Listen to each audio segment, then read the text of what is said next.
आक्रोश संकल्प रैली में आए हुए तमाम साथियों को मैं अभिवादन करना चाहूँगा।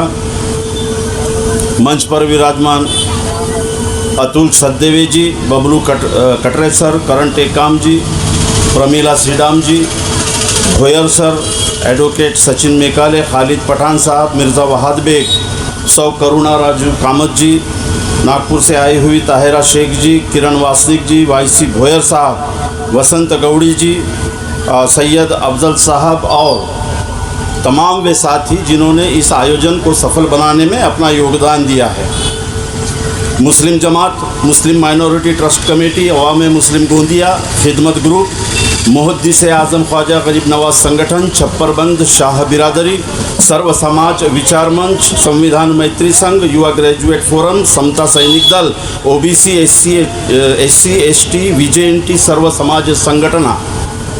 मैं जानता हूं कि जितने भी संगठनाओं का नाम मैंने लिया है उनकी जितनी तादाद लाभकारी लोगों की, लाभ उठाने वालों की इस गोंदिया में है, उनकी तादाद से आप 1% हो। लेकिन मुझे इसकी चिंता नहीं है कि आप 1% हो। मेरा विश्वास उस बात पर है कि सागर कितना भी अथाह हो, पानी कितना भी गहरा हो, एक कंकर काफ़ी होता है उसमें लहर उठाने के लिए। बहुत बड़ी व्यवस्था थी विरोधियों की, बहुत बड़ी व्यवस्था थी मनुवादियों की। अकेला बाबा साहब अम्बेडकर नाम का मर्द था जिसने इस देश को धर्मांध देश बनने नहीं दिया। तो तादाद मायने रखती है, लेकिन तादाद के साथ में अपने आप पर विश्वास रखने वाले लोगों का उपस्थित होना भी मायने रखता है। मैं जानता हूं कि हमें अपने भारत देश पर बहुत प्रेम है, अथाह प्रेम है हमारे भारत देश पर, और उससे भी अधिक गहरा प्रेम है ये भारत देश देने वाले संविधान पर, और उससे भी हम जान कुर्बान देंगे उस व्यक्ति पर जिसने संविधान दिया, उसका नाम डॉक्टर बाबा साहब अम्बेडकर है। मेरे साथियों, संघर्ष क्या है इस बात को जरा समझ लीजिए। 1947 में ब्रिटिश साम्राज्य से 5 देश अलग हुए हैं। भारत का विभाजन नहीं हुआ। संघर्ष को ढंग से समझ लीजिए तो वर्तमान की स्थिति में हिंदू और मुसलमानों का संघर्ष क्यों खड़ा किया जा रहा है ये बात समझ में आ जाएगा कि 1947 में पाकिस्तान बना, उसी के साथ श्रीलंका बना, उसी के साथ बांग्लादेश बना, अफगानिस्तान नाम का देश भी आगे पीछे बना। तो भारत में जो ब्रिटिश साम्राज्य था उसके 5 देश निर्माण हुए, लेकिन धर्म के नाम पर केवल एक देश बना, ऐसा कहते हैं, जिसका नाम था पाकिस्तान। लेकिन पाकिस्तान अपने देश का संविधान 11 साल तक नहीं बना सका। एक दिन पहले पाकिस्तान बना धर्म के नाम पर, जिन्ना की अगुवाई में। जिन्ना कौन? आदिवासी नहीं, जिन्ना कौन? क्रिश्चियन नहीं, जिन्ना कौन? बौद्ध नहीं, जिन्ना कौन? ओबीसी नहीं, जिन्ना ब्राह्मणी व्यवस्था का पुराना उच्च वर्णीय हिंदू है जिसने इस्लाम धर्म के नाम से पाकिस्तान बनाया। लेकिन 11 साल तक वो पाकिस्तान को संविधान नहीं दे सका, प्रजातंत्र नहीं दे सका, इसलिए 11 साल तक पाकिस्तान में मिलिट्री का शासन रहा। और आज ये हालत है कि वहाँ का प्रजातंत्र नाम मात्र है, वहाँ पे शासन मिलिट्री का है और जनता बेईमानी है। भारत ऐसा ही हिंदू राष्ट्र बने, ये यहाँ के मानने वालों का मंशा था जिन्होंने पाकिस्तान बनाने के लिए सपोर्ट किया था। पाकिस्तान यूं ही नहीं बना। जिन्ना के खानदान वाले अगर निकालोगे तो गोलवलकर और सावरकर के रक्त बांधव है, दोनों में प्यार था कि हम इस्लाम के नाम से पाकिस्तान मांगते हैं, बचा हुआ भारत हिंदू धर्म के नाम से हम अपने गले में डालेंगे। लेकिन वे कर नहीं सके क्योंकि इन दोनों के मुकाबले मर्द मुजाहिद डॉक्टर बाबा साहब अम्बेडकर नाम का योद्धा खड़ा था। पाकिस्तान बन गया। हमारा भारत जब बना 2 साल 11 महीने और 17 दिन में बाबा साहब ने संविधान दे दिया। लड़ाई संविधान की मनुव्यवस्था के व्यवस्था के साथ में है, इस बात को समझ लीजिए। क्या दिया बाबा साहब आम्बेडकर जी ने? ये जो प्रस्तावना रखी है, ये प्रस्तावना मनुवाद के विरोध में, व्यक्ति की स्वतंत्रता दी। कौन व्यक्ति? वो व्यक्ति जिसके गले में हंडी थी। कौन व्यक्ति? वो व्यक्ति जिसे मुसलमान है इसलिए मारते हो। कौन व्यक्ति जो क्रिश्चियन है करके उसे मारते हो? अरे कौन व्यक्ति जो आदिवासी है करके उसके चेहरे पे पेशाब करते हो? उस व्यक्ति को प्रतिष्ठा, सुरक्षा, सारे अधिकार जो प्रदान किए वो भारत की प्रस्तावना है। और इसकी जंग मनुवाद से है, इस व्यवस्था से है। इस देश में जो हिंदू मुस्लिम ध्रुवीकरण का खेल किया जा रहा है, मैं ओबीसी समाज के लोगों से मुखातिब होना चाहूंगा कटरे जी, मैं आदिवासी लोगों से मुखातिब होना चाहूंगा। वक्त 15 मिनट का है। जितनी भी मुसलमानों के खिलाफ दंगे हुए हैं, अगुवाई में उनके आंग पर जाने वाला आदिवासी, ओबीसी, अनुसूचित जाति जमाती का युवक है। ध्यान में लीजिए, मुसलमानों के खिलाफ जितने भी दंगे हो रहे हैं, मुसलमानों की जितनी भी हत्याएं हो रही हैं, लूटपाट हो रही हैं, उसमें पेड अनपेड पुलिस करके कौन है आगे? ओबीसी समाज का युवक, आदिवासी समाज का युवक, अनुसूचित जाति जमाती का युवक। ये सारे सरकारी आयोगों के रिपोर्ट्स है। लेकिन जो अगुवाई कर रहा है, क्या उसे अकल है? कोरी पार्टी है, बेवकूफ है, लेकिन उसका जो दिमाग खराब कर रहा है वो दंगों में शामिल नहीं होता, वो कलेक्टर बनता। जो आदिवासी, ओबीसी, अनुसूचित जाति जमाती का युवक गोधरा में शामिल था, वो दंगों के बाद जेलों में नजर आ रहा है। और जिन्होंने उनके पीछे दिमागों में जहर भरा, वो मंत्री बने नजर आ रहे हैं। क्या बिगाड़ा है मुसलमानों ने तुम्हारा? यहां से हम शुरू करते हैं। इस देश में नौकरियों का संघर्ष किसके साथ है? ओबीसी के हिंदू बांधव। इस देश में नौकरियों में मुसलमान 2% है। किसने छीनी रे गोपाळा तुझ्या नौकऱ्या कुणी हिसकावल्या? गोपाल भाई, राम भाई, सुनील भाई, तेरी नौकरी कौन से मुसलमान ने खाई? खड़े होके बता तो मुझे। चरणदास जी, श्रीपाल जी, गोविंदराव जी, खड़े होके बताओ कौन से मुसलमानों ने तुम्हारी खेतियां खाई? सुनील भाऊ, रमेश भाऊ, जगन भाऊ, छगन भाऊ, खड़े होके बताओ कौन से मुसलमानों ने योजनाओं में आपका अनुदान खाया? रमेश भाऊ, छगन भाऊ, जगन भाऊ, खड़े होके ये बताओ कि कौन से मुसलमान ने पुलिस इंस्पेक्टर, कलेक्टर, एसपी बनकर तुम पे जुल्म ढाए? सरकारी बैंकों में घुसकर कौन से मुसलमानों ने किसानों का अनुदान खाया? अरे क्या बिगाड़ा रे मुसलमानों ने तुम्हारा? कौन सी नौकरियां खाई रे तुम्हारी? कौन से तुम्हारे मंदिरों पे कब्जा किया? कौन सी तुम्हारी स्कूल की स्कीमें छीन ली? अरे वो मुसलमान जो 95% पसीना बहाकर अपनी रोजी रोटी पान ठेले पर, रिक्शा पर, ऑटो में, बिरयानी की दुकान में, गैरेज में, यहां वहां कमाता है, वो तुम्हारा दुश्मन या तुम्हें लूटने वाला मनुवाद का हिंदू तुम्हारा दुश्मन? ये जब तक तुम तय नहीं करते हो तब तक भारत का प्रजातंत्र धोखे में रहेगा। कौन है तुम्हारा दुश्मन? हम क्यों आए हैं यहाँ? क्योंकि यहाँ कोई राजनेता नहीं है, इसलिए हम आए नागपुर से। अगर राजनेता होता तो हम सचदेव जी को वहाँ से ही गुड नाइट कर दिए होते कि हम नहीं आएंगे। क्यों नहीं आएंगे? क्योंकि किस पार्टी से लड़ते हो, क्योंकि किस राजनेता से लड़ना है मेरे भाई। सुबह में जिसके साथ नाश्ता करके महात्मा गांधी जी के प्रवचनों को सुन रहा था, दोपहर में खाना खाते वक्त वो संघ बिल्डिंग में बैठकर फ्रूट खा रहा था। किस राजनेता से और किस पार्टी से लड़ूं कि दोपहर में जो बाबा साहब आम्बेडकर की बात कह रहा था वो शाम को मुंबई में बिरयानी खाते हुए शिवसेना के साथ में बैठा था। किससे लड़ूं? जो शाम में शिवसेना से बिरयानी खा रहा था, सुबह लोटा लेकर जब जा रहा था तो वो कांग्रेस में बैठा हुआ था। मैं किससे लड़ूं? जब कांग्रेस में उसे देखा तो मुझे यकीन हो गया कि चलो ये कांग्रेस में। जब चुनाव आया तो भगवा झंडा लेकर फिर उसको भाजपा में देखा।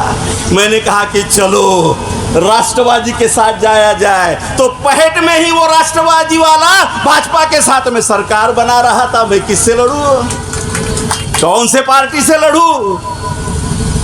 तो लड़ाई यहां से शुरू होती है। जब लोग संविधान बचाने के लिए इकट्ठा आते हैं, लड़ाई यहां से शुरू होती है कि बचाना तुम लोगों को है। संविधान, देश को बचाना तुम लोगों को है। क्या हो रहा है? बाबा साहब आम्बेडकर जी ने जब संविधान बनाया तो किसने विरोध किया? ये बातें ओबीसी समाज को समझनी चाहिए, ये बातें आदिवासी समाज को समझनी चाहिए।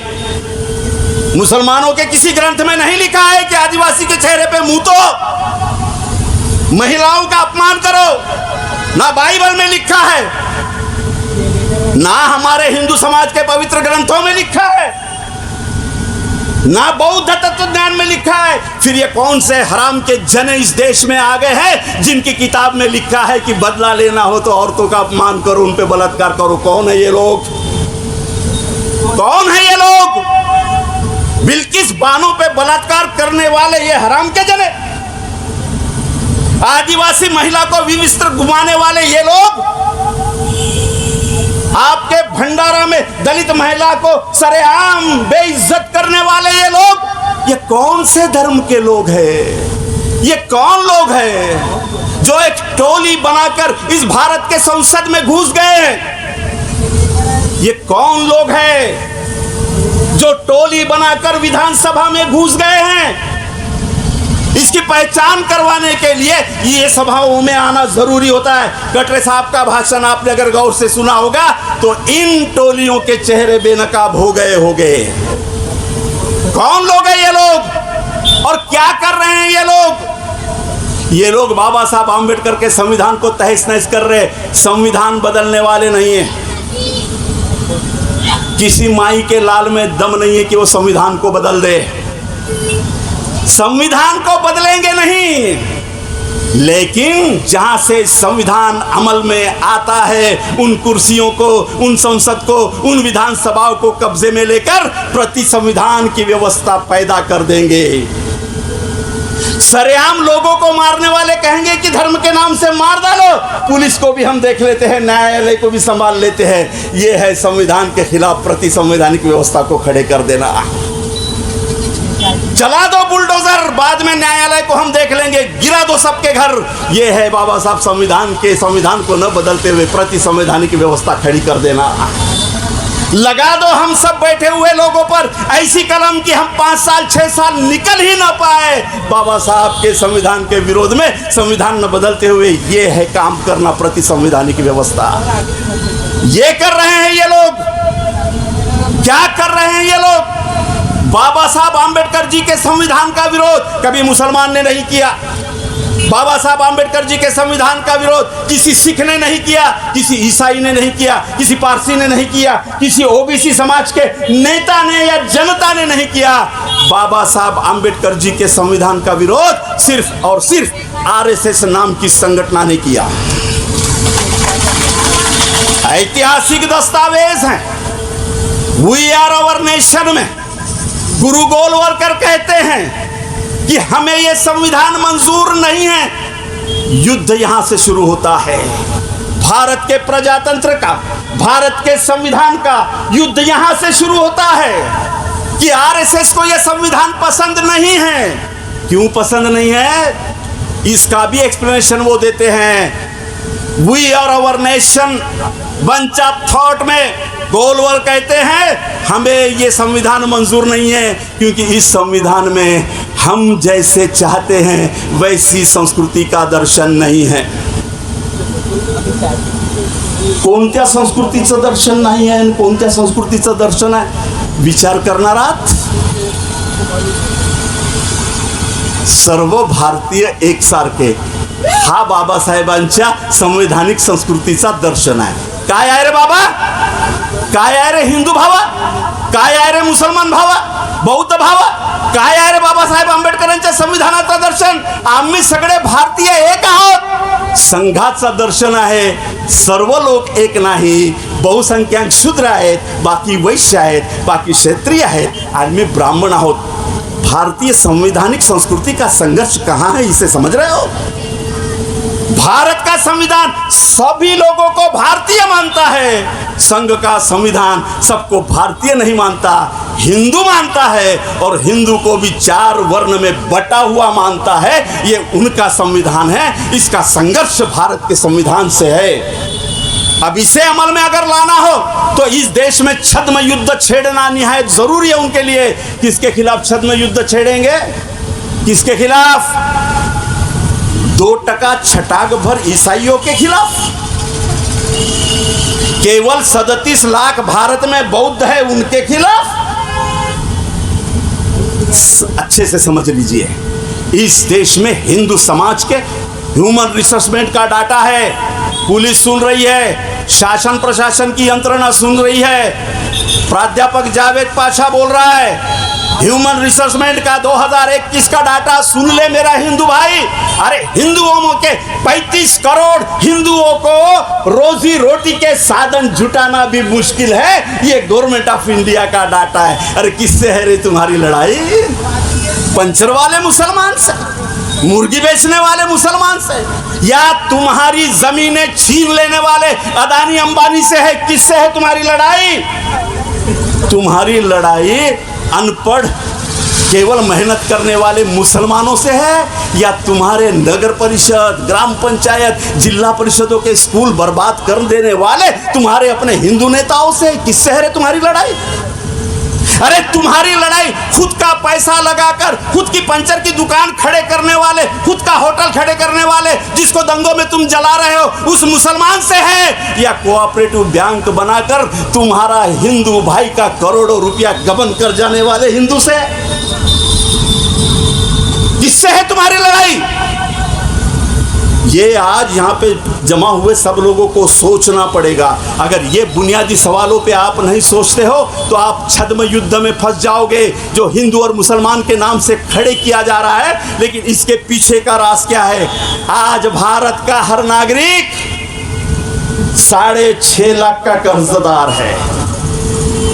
तुम पैदा हुए, तुम्हारा बच्चा पैदा हुआ, अभी उसके सर पर 6.5 लाख का कर्ज है. क्योंकि 2014 से पहले भारत सरकार ने जितना कर्जा उठाया था, भाजपा सरकार ने 2014 के बाद 2023 तक जितना कर्जा देश में और विदेश में उठाया है, वो अगर नागरिकों पर बांटा जाए तो माझी माए, माझी ताई, मेरे दादा, तुम्हारे सर पर एक नागरिक करके 6.5 लाख का कर्जा है.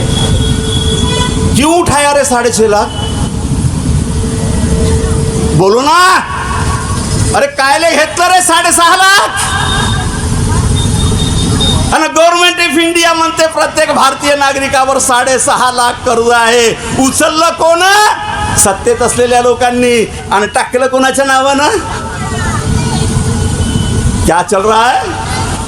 क्या तहस-नहस करने का चल रहा है? प्रति सरकार, प्रति मिलिट्री, प्रति प्रशासन व्यवस्था खड़ी कर दी इस देश में. इस देश में सुनवाई के लिए जगह नहीं रखी है आपने. अरे मणिपुर में हुए बदतर हालात की दखल जब तक सुप्रीम कोर्ट का चीफ जस्टिस नहीं लेता, तब तक मणिपुर की सरकार हलती नहीं. अरे क्या व्यवस्था ला दी तुम्हारे पास में? उस स्त्री पर बलात्कार होता है, 2 महीने के बाद में वीडियो आता है, तब भी हलचल नहीं होती. जब सुप्रीम कोर्ट का चीफ जस्टिस चंद्रचूड़ कहते हैं सरकार एक्शन ले, नहीं तो हम लेंगे, तब एक्शन के लिए आप शुरुआत करते हो. तो जनप्रतिनिधि चुनकर देने वाले संविधान की बात कैसे करें हम? क्या हो रहा है इस देश में?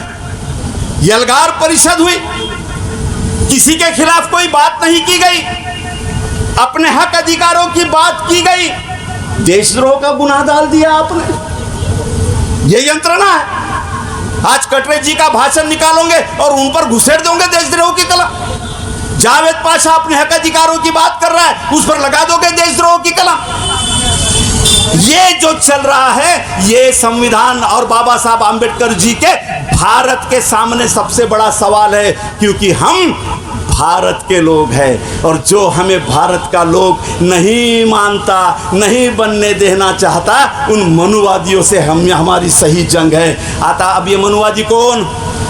वक्त का मैं तो ख़त्म कर रहा हूँ। 4 बजे तक टाइम था, 4:15 बज गए हैं और 15 मिनिट अगर बोलूँगा तो 110 काय काय कलमा असतात ते लावून मला तिथे जो समोर बोलवाल तुम्ही, म्हणून 5 मिनिटात बंद करतो। लई लांब पडतं हो, नागपूरवरून येणं खर्चिक पडतं आणि मी सेवानिवृत्त आलेलो आहे। तुम्हाला काय हो बोला बोला म्हणता, मग येतही नाही, एकही येत नाही जमानत घ्यायला, नगरपालिकाचा टॅक्स नाही भरला म्हणताय, नवरा नाही म्हणत म्हणताय, आम्ही कुठं यावं म्हणताय। आम्हाला माहिती आहे 22-23 केसेस आम्ही अंगावर घेऊन आहोत, तरी लढता होता आम्ही, लढावं लागेल, कारण बाबासाहेब आंबेडकरांच्या बेंबीला सुपारी एवढी जखम झाली होती माय।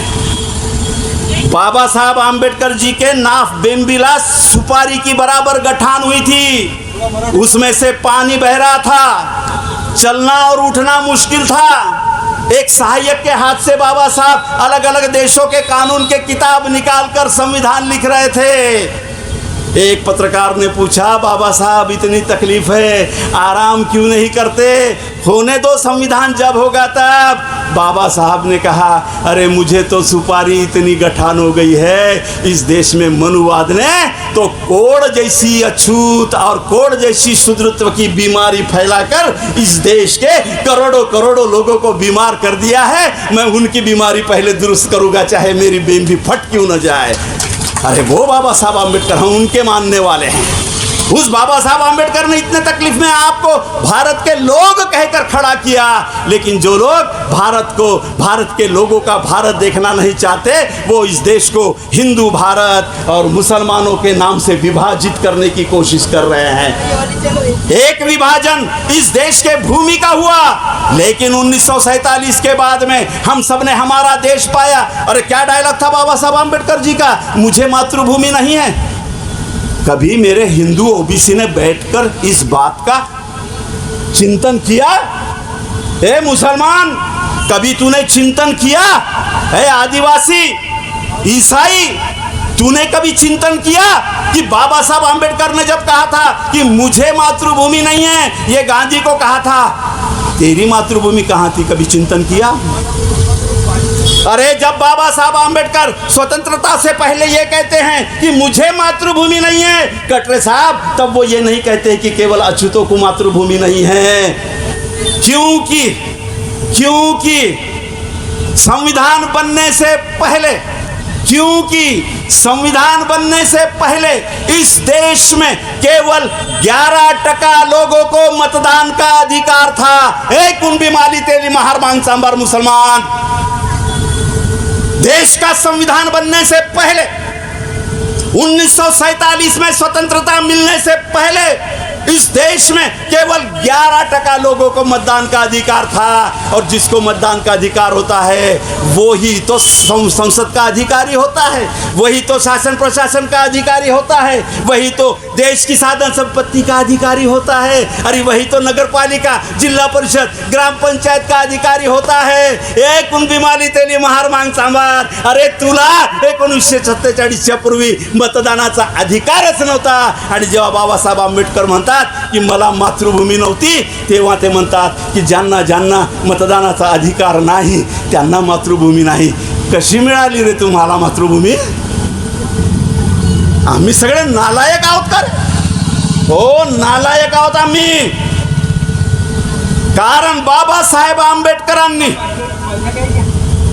98% मतदानाचा अधिकार नसलेल्या लोकांना, ज्यांना मातृभूमीच नव्हती, अरे त्यांना मतदानाचा अधिकार देऊन भारत नावाची मातृभूमी दिली रे। अरे मतदानाचा अधिकार मिळाल्यावर आम्ही या भारताचे नागरिक झालो, या भूमीचे मालक झालो, म्हणूनच तर जिल्हा परिषदमध्ये दिसतोत, म्हणूनच तर ग्रामपंचायतीमध्ये दिसतोत।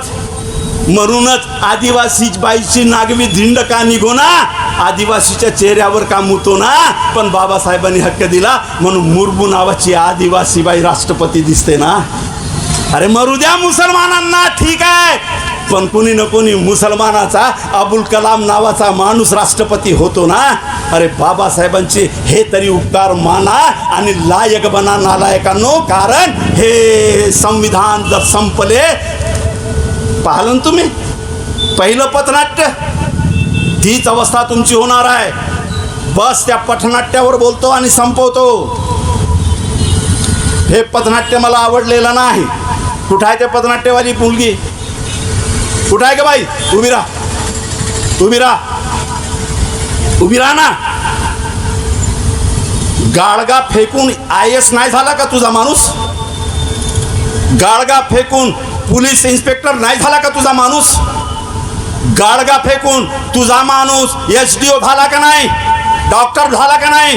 हायकोर्ट सुप्रीम कोर्ट मध्ये झाला का नाही? पथनाट्य बसव इथं. मेश्राम नावाचा IPS झालेला ऑफिसर, मडावी नावाचा IPS झालेला ऑफिसर, शेख नावाचा इन्स्पेक्टर, हे सगळे इथं उभे आहेत.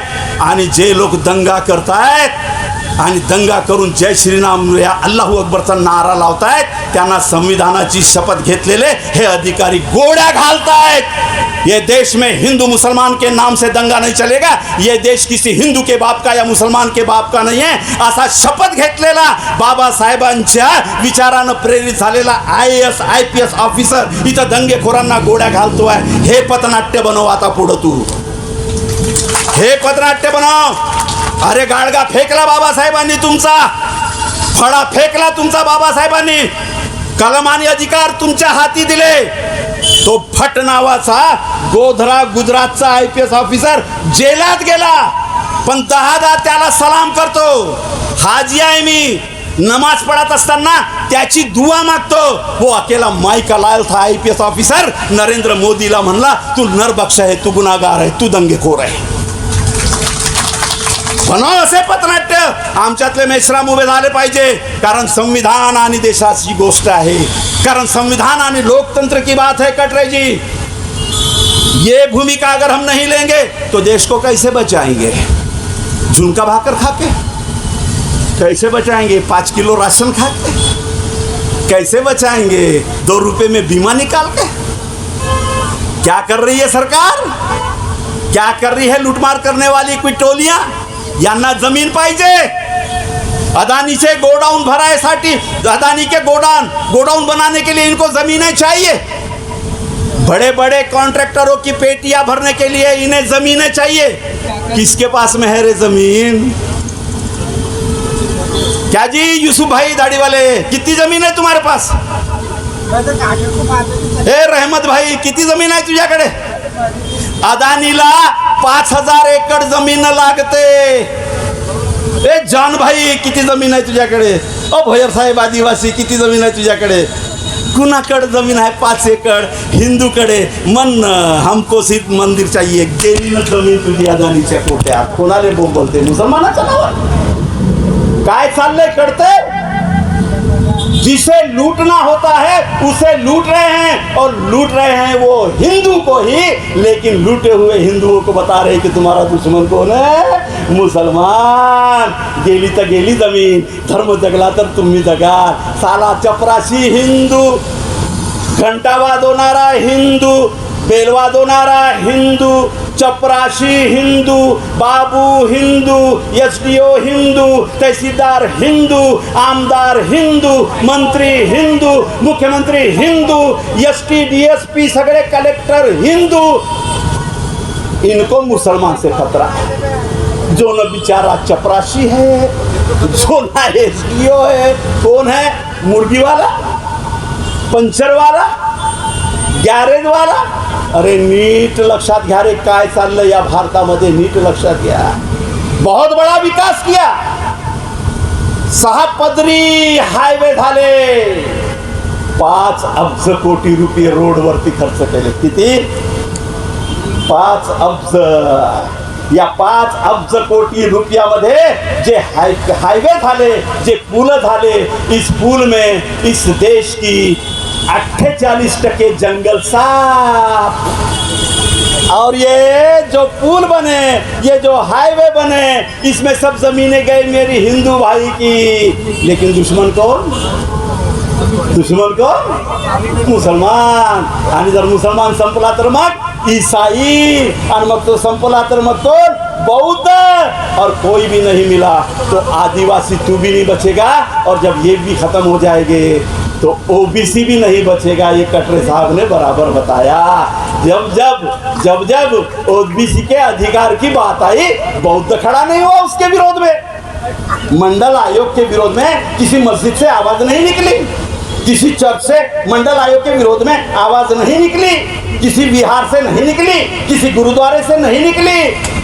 एंटीना वालों ने आवाज निकाली कि मंडल आयोग इस देश में नहीं आने को होना। क्योंकि मंडल आयोग किसके लिए था? इस देश के सिर्फ और सिर्फ मेरे हिंदू ओबीसी भाई के लिए। इसलिए मेरे साथियों, हिंदू मुसलमान ध्रुवीकरण का जो खेल चल रहा है उसे पहचानो। इस देश में हिंदू मुसलमान का कोई संघर्ष नहीं है, बिल्कुल नहीं है। हिंदू मुसलमान का कोई संघर्ष नहीं है। इस देश में पिछड़ा हिंदू वर्सेस उसे दबाने वाला अगला हिंदू का संघर्ष है, जिसे महात्मा ज्योतिबा फुले ने अपने समग्र वाङ्मय में लिखा है, जिसे छत्रपति शाहू महाराज ने लिखा, जिसे पेरियार रामास्वामी ने लिखा, जिसे डॉक्टर बाबा साहब आम्बेडकर जी ने रखा। अरे महात्मा ज्योतिबा फुले किसके लिए लड़ रहे रे? मुसलमानों की शिक्षा के लिए। अरे तुम्हारी शिक्षा के लिए। छत्रपति शाहू महाराज किसके लिए लड़े? तुम्हारे लिए। और आज जिस जनगणना की बात ओबीसी कर रहा है और जिस आरक्षण की बात कर रहा है, वो भी तो बाबा साहब आम्बेडकर जी की देन है। अगर आर्टिकल 340 बाबा साहब नहीं लिखते तो ओबीसी का तो कोई नामो निशान इस देश में नहीं रहता, उसकी पहचान ही नहीं रहती। ये पहचान भी जिस संविधान ने दी है। तो आओ उस संविधान को बचाते हैं, उस भारत को बचाते हैं। ये भारत हम लोगों का है, ये भारत किसी की बकौती नहीं है। हम सब मिलकर भारत के संविधान को बचाए, भारत के प्रजातंत्र को बचाए। बहुजन विचारधारा को घर घर तक पहुंचाने के लिए हमारे YouTube चैनल को सब्सक्राइब करें, लाइक करें, कमेंट करें, शेयर करें और बेल आइकन की घंटी दबाना ना भूलें।